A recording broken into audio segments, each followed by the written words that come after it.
Hello students, welcome to my channel. இப்போ என்ன பார்க்குறேன் 12th accountancyல chapter 5ல exercise sum number 6 பார்க்குறோம்.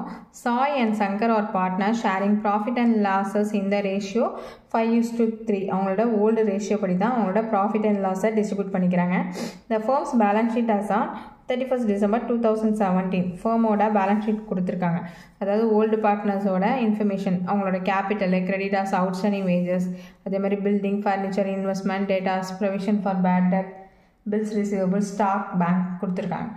On 31st December 2017ல ஷண்முகம்ங்கிற ஒரு நியூ பார்ட்னர் வந்து அட்மிட் ஆகுறாங்க. 1/4 ஷேர் ஆஃப் ப்ராஃபிட்டில் எவ்வளோன்னா 12,000 கொண்டு வராங்க. அப்போது இதுக்கு ஒரு நம்ம ஜேர்னல் என்ட்ரி போடணும். As capital subject to the following adjustment. என்னென்னலாம் பண்ணுறாங்கன்னா, furniture is to be revalued at 5,000. ஃபர்னிச்சரை வந்து என்ன பண்ணுறாங்க, ரீவேல்யூ பண்ணுறாங்க. ஃபர்னிச்சருங்கிறது அசெட்டு. அப்போ ஏற்கனவே பேலன்ஸ் ஷீட்டில் 6,000 இருக்குது, இப்போது 5,000 ஆயிருக்கு. ஓகேவா? அப்போது 6,000 5,000 டிக்ரீஸ் ஆகிருக்கு. அப்போ என்ன பண்ணுவோம், இதை டெபிட்டில் போடுவோம். ரீவேல்யூஷன் அக்கௌண்ட்டில் டெபிட்டில் போடுவோம். இப்போ பைன்னு கொடுத்த இன்னொரு இன்ஃபர்மேஷன் பாருங்கள். இங்கே பைன்னு கொடுத்துருந்தாங்கன்னா நீங்கள் வந்து இந்த அமௌண்ட்டே எடுத்து போட்டுடலாம். அட்டுன்னு கொடுத்துருந்தாங்கன்னா இந்த ரெண்டு மேலே உள்ள பேலன்ஸ் ஷீட்டில் எவ்வளோ கொடுத்துருக்காங்களோ இதையும் லெஸ் பண்ணி தான் காட்டணும். மேலே 6,000 கொடுத்துருக்காங்களா, இதில் 5,000 கொடுத்துருக்காங்க. ரெண்டுத்தையும் லெஸ் பண்ணிவிட்டு வர ஆன்சரை தான் வந்து நம்ம ரீவேல்யூஷன் அக்கௌண்ட்டில் போடணும். நல்லா ஞாபகம் வச்சுங்க. பைன்னு கொடுத்தாங்கன்னா அதே அமௌண்ட்டு இந்த 5,000 கொடுத்தாங்க, பை 5,000 கொடுத்துருந்தாங்கன்னா அப்படியே எடுத்து போட்டுடலாம். அட்டுன்னு கொடுத்துருந்தாங்கன்னா டிஃப்ரென்ஸ் தான் போடணும். நெக்ஸ்ட்டு பில்டிங்குங்கிறது ஒரு அசட் தான். அது எவ்வளோ ஆயிருக்கு, ரீவேல்யூஷன் 50,000 ஆயிருக்கு. மேலே பாருங்கள் எவ்வளோ கொடுத்துருக்காங்க, 34,000. அப்போது இங்கே 50,000 என்ன ஆயிருக்கு, இன்க்ரீஸ் ஆயிருக்கு. அப்போது இது எங்கே வரும், கிரெடிட்டில் வரும். இன்க்ரீஸ் ஆயிடுச்சுன்னா கிரெடிட்டில் வரும்.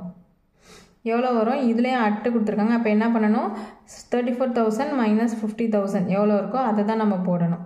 Next provision for doubtful debts is to be increased at 5,500. Provision என்ன ஆகிருக்கு,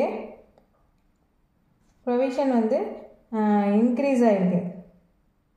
provision for doubtful debts is to be increase to 5,500 ஆகிருக்கு. இங்கே எவ்வளோ இருக்குது, 3,000 இருக்குது. பட் இங்கே என்ன இருக்குது, 5,500 ஆகிருக்கு. இப்போது இது வந்து நமக்கு ஒரு என்ன ஆயிருக்கு, இது வந்து இன்க்ரீஸ் ஆகிருக்கு. ஆனால் இது எங்கே வரும், டெபிட்டில் தான் வரும். ஏன்னா இது வந்து டவுட்ஃபுல் டெப்ஸ். அதனால் என்ன பண்ணணும், நம்ம வந்து இன்க்ரீஸ் ஆகிடுச்சு அப்படின்னா ஆப்போசிட்டில் போடணும். நமக்கு ஒரு இது liability. Next unrecorded investment 6,000 is to be brought into account. இன்வெஸ்ட்மெண்ட்டை வந்து ரெக்கார்ட் பண்ணலை. இன்வெஸ்ட்மெண்ட்டுங்கிறது அசெட், அதனால் ரெக்கார்ட் பண்ணலை அப்படிங்கிறதுனால அது எங்கே வரணும், கிரெடிட்டில் தான் வரும். நெக்ஸ்ட்டு அன்ரெக்கார்டட் லயபிலிட்டிஸ் எங்கே போடணும், ரெக்கார்ட் பண்ணாத லயபிலிட்டிஸை டெபிட்டில் போடணும். ஓகேவா? ரெக்கார்ட் பண்ணாத அசெட்டாக இருந்தால் கிரெடிட்டில் போடணும், லயபிலிட்டியாக இருந்தால் டெபிட்டில் போடணும். ஓகேவா? இப்போது நம்ம ஜேர்னல் என்ட்ரிஸ் போட போகிறோம். ஜேர்னல் என்ட்ரிஸ் பாருங்கள் என்னென்ன கேட்டிருக்காங்கன்னா, prepare journal entries and prepare revaluation அக்கௌண்ட்டும் கேபிட்டல் அக்கௌண்ட்டும் கேட்டிருக்காங்க. இப்போ மூணுமே போடணும், கேபிட்டல் அக்கௌண்ட்டு போடணும். இப்போ அதுக்காக என்ன பண்ண போகிறோம், ஜேர்னல் என்ட்ரிஸ் ஃபஸ்ட்டு போட போகிறோம். ஜேர்னல் என்ட்ரிஸ் பாருங்கள். Date, Journal entries, date, particulars, ledger folio, debit, credit போட்டுங்க. ஃபஸ்ட்டு என்ன பண்ணுவீங்கன்னா, புதுசாக பார்ட்னர் ஜாயின் பண்ணியிருக்காங்களே அவங்க எதுவும் ப்ராஃபிட் கொண்டு வந்திருக்காங்களான்னு பார்க்கணும். அது கொண்டு வந்திருந்தால் அதுக்கு ஒரு என்ட்ரியை ஃபஸ்ட்டு போட்டணும். அதுக்கு என்ன என்ட்ரி வரும், December 31st 2017 bank account debtor to Shanmugam, இவர் தான் நியூ பார்ட்னர். ஷண்முகம்ஸ் கேபிட்டல் அக்கௌண்ட்னு சொல்லிட்டு எழுதிங்க. எவ்வளோ கொண்டு வந்திருக்காரு, 12,000 வந்து அவர் எடுத்துகிட்டு வந்திருக்காரு ப்ராஃபிட்டு. அதை என்ட்ரு பண்ணிடுறோம். என்ட்ரு பண்ணிவிட்டு பீயிங் நியூ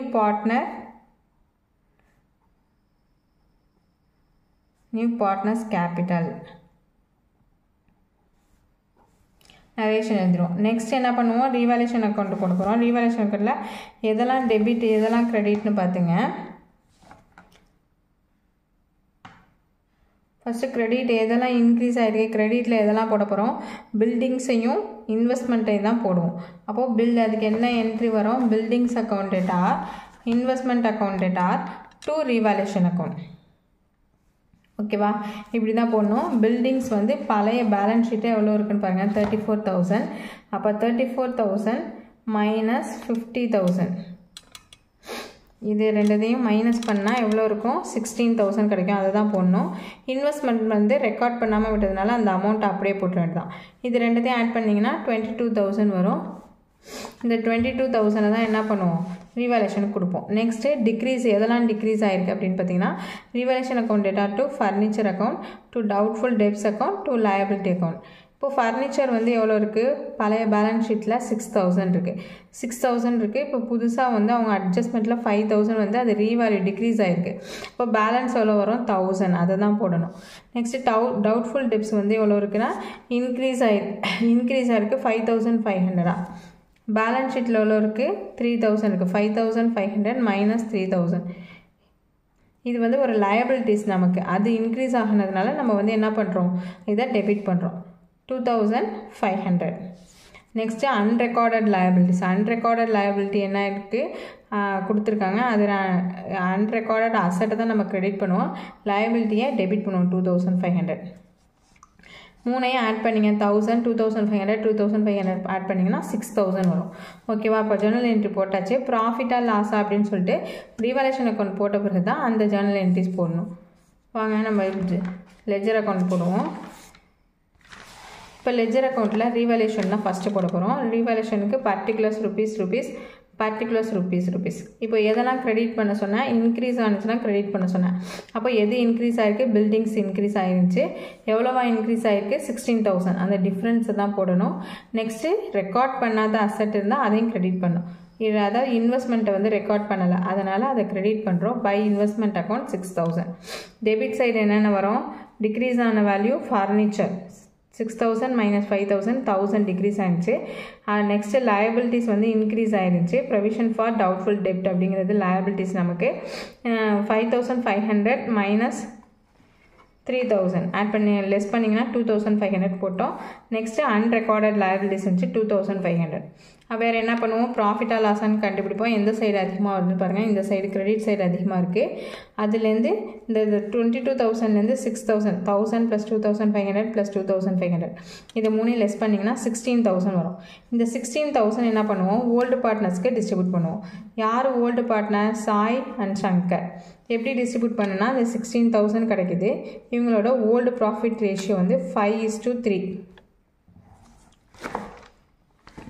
அப்போ 5:3னா 5 + 3 8 வரும். அப்போ 5/8 3/8.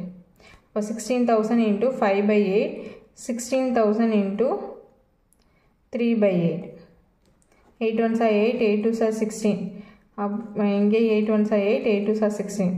5 × 2000 பார்த்தீங்கன்னா 10000 சாய் கேபிட்டலுக்கும், 5 × 3 × 2 6000 வந்து சங்கர் கேபிட்டலுக்கும் நம்ம டிஸ்ட்ரிபியூட் பண்ணிட்டோம். இப்போ இந்த 10000 + 6000 ஆட் பண்ணிங்கன்னா 16000 வரும். நெக்ஸ்ட் என்ன கேட்டிருக்காங்க, கேபிட்டல் அக்கௌண்ட் போட சொல்லியிருக்காங்க. கேபிட்டல் அக்கௌண்ட் 3 பேருக்குமே நம்ம வந்து என்ன பண்ணணும், போடணும். 3 பார்ட்னர்ஸ்க்குமே போடணும். நியூவாக இருக்க பார்ட்னருக்கு போடணும். கேபிட்டல் அக்கௌண்ட் போட்டு டெபிட் கிரெடிட் போட்டுங்க. Date particular Sai Shankar Shanmugam. அதே மாதிரி date particular Sai Shankar Shanmugam. Capital அக்கௌண்ட்டில் ஃபஸ்ட்டு ஓப்பனிங் பேலன்ஸ் போட போகிறோம். பேலன்ஸ் ஷீட்டில் இருக்க ஓப்பனிங் கேபிட்டல் உங்களோட இருக்குல்ல ஓடிக் பார்ட்னரோட, அதை எடுத்து ஃபஸ்ட்டு பை பேலன்ஸ் B/Dன்னு போட்டு 2 பேருக்கும் சாய்க்கு 48,000 சங்கருக்கு 40,000 கொடுத்துருவோம். நெக்ஸ்ட்டு புதுசாக வராரா, அவர் வந்து bank account data to journal entry போட்டிருப்போம். Bank account data to Shanmugam capital account. அப்போது பை பேங்க் அக்கௌண்ட் போட்டு 12,000 நியூ பார்ட்னர் கொடுத்துடணும். நெக்ஸ்ட்டு ரீவேல்யூஷன் கொடுத்துருக்கோம். ரீவேல்யூஷனில் ப்ராஃபிட் வந்திருக்கு. எவ்வளோ வந்திருக்கு, 16,000. அதில் 10,000 6,000 டிஸ்ட்ரிபியூட் பண்ணியிருக்கோம். அதனால் பை ரீவேல்யூஷன் அக்கௌண்ட் போட்டு கிரெடிட்டில் ப்ராஃபிட்டாக இருக்கிறதுனால கிரெடிட்டில் போகிறோம். 10,000 6,000. ஓகேவா? இப்போது வேறு எந்த இன்ஃபர்மேஷனும் கேபிட்டலுக்குள்ளது இல்லை, அதனால் டோட்டல் பண்ணுறோம். 40,000 + 10,000 58,000, 40,000 + 6,000 46,000, 12,000 போட்டு அதை அப்படியே டெபிட் சைடு க்ளோஸ் பண்ணிடுறோம். டு பேலன்ஸ் B/Dன்னு போட்டு எல்லாத்தையும் க்ளோஸ் பண்ணிடுறோம். அதே என்ன பண்ணுறோம், நெக்ஸ்ட் இதுக்கு பை பேலன்ஸ் B/Dன்னு கொடுத்து ஓப்பனிங்காக போட்டுரும். 58,000 46,000 12,000. இதான் 3 பேரோட கேபிட்டல். ஓகேவா? சம் புரியும்னு நினைக்கிறேன். புரியும்னா கமெண்ட் செக்ஷனில் கமெண்ட் பண்ணுங்கள். தேங்க்ஸ் ஃபார் வாட்சிங்.